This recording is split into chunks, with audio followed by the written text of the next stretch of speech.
Existe una respuesta a cada una de estas preguntas, pero no busco una respuesta cualquiera, sino una respuesta que sea verdadera. Existe una verdad. ¿Cuál es la verdad? ¿Dónde buscar la verdad? ¿Cómo reconocer la verdad? Yo siempre he sido una persona escéptica, incrédula, pero al mismo tiempo abierta a investigar. Me ha gustado comprobar las cosas por mí mismo.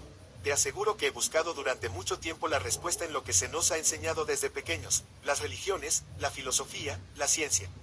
Cada una tenía su cosmogonía particular, una forma de entender el mundo.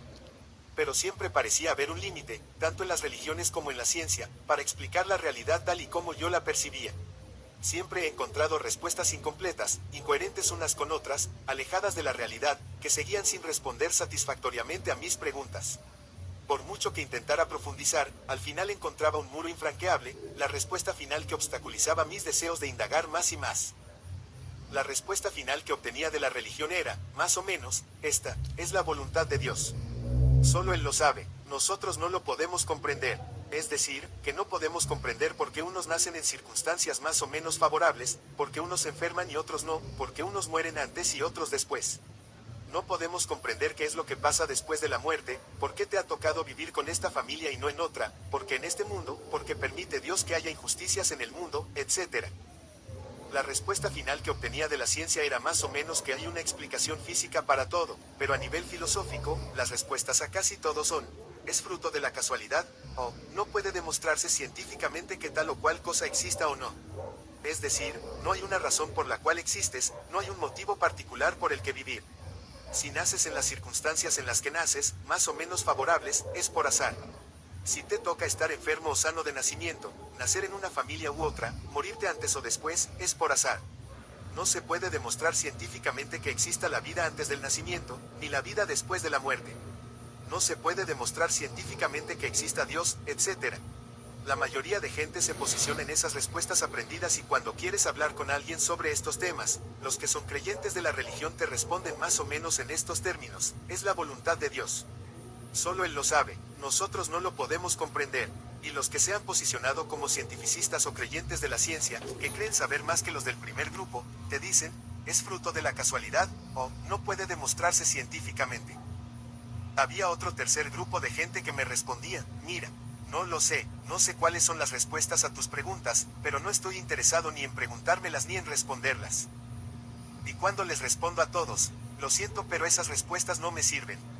No me sirven porque no responden a mis preguntas, los primeros me dicen, es por falta de fe.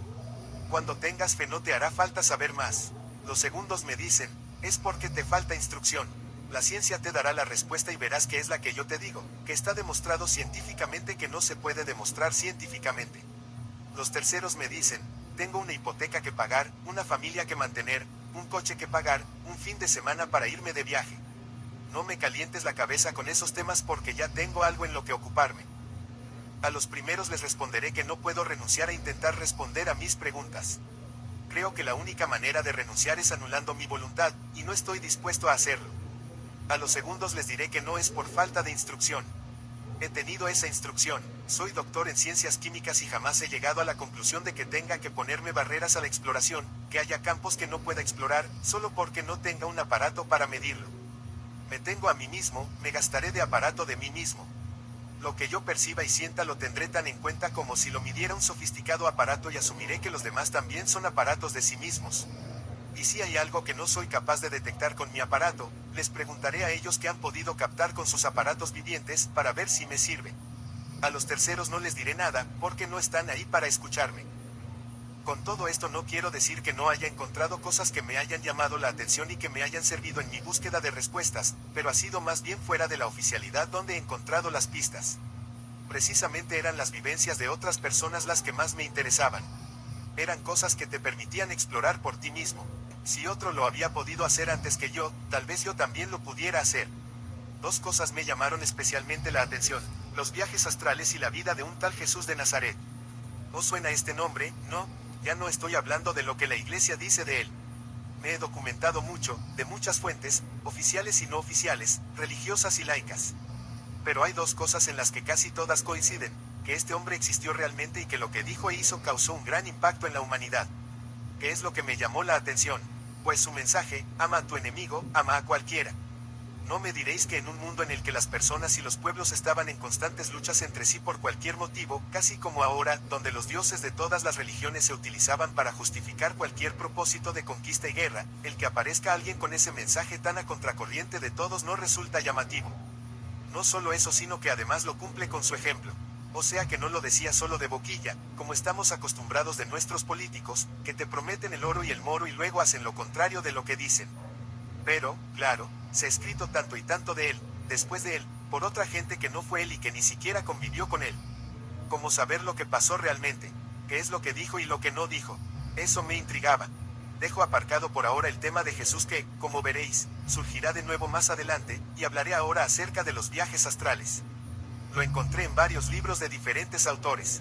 Estos afirmaban que uno mismo, mediante ciertas técnicas de relajación, puede conseguir separarse de su cuerpo. Eso es un viaje astral, separarte de tu cuerpo. Increíble, ¿no? No solo me llamó la atención el hecho en sí de poder separarse del cuerpo.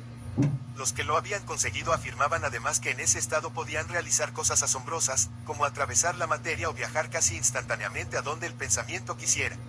Y no solo eso, se encontraban como en un estado expandido de conciencia en el que comprendían claramente el propósito de la vida y de lo que hacemos en este mundo. Esto último me interesa mucho. Tal vez era la clave para encontrar las respuestas a mis preguntas. No tenía mucho que perder, pensé, lo peor que puede pasarme es que no ocurra nada. Así que me puse manos a la obra. Todas las noches, antes de irme a dormir, practicaba el ejercicio de relajación.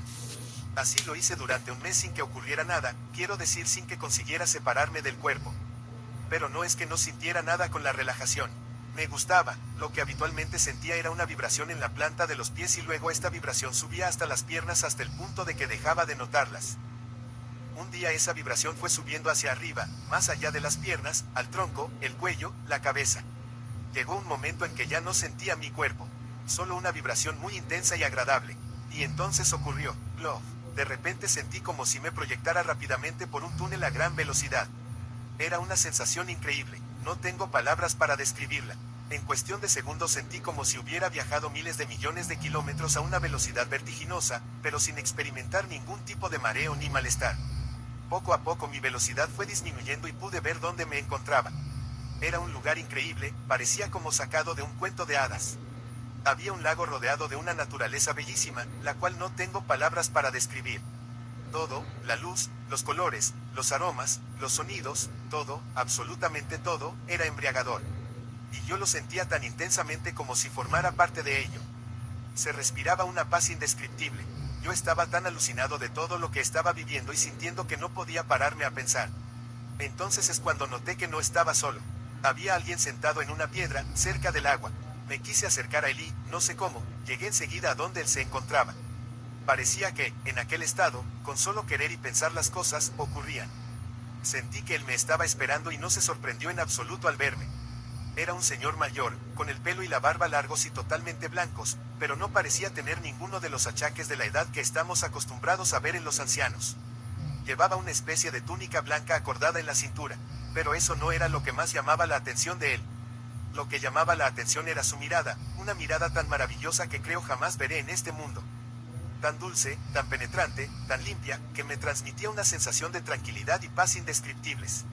Os puede parecer raro, pero me sentía como si aquel anciano desconocido me traspasara de amor con su mirada hasta el punto de que ya ni se me ocurría pensar en lo extraño de aquella situación de tan a gusto que me encontraba. A partir de ahora intentaré reproducir el diálogo que tuvimos, tanto el de aquella primera vez, como el de los sucesivos encuentros que tuve con aquel anciano maravilloso, que respondía al nombre de Isaías. Aquellos diálogos que tanto me han aportado, que me han cambiado tanto la vida, tan profundamente y para mejor, mucho mejor, y que quiero compartir con vosotros con el mínimo de interrupciones posibles, porque prefiero que sea de sus propias palabras, no de mis interpretaciones ni impresiones, que vosotros saquéis vuestras propias conclusiones. Acomodaos tranquilamente, comienza la función.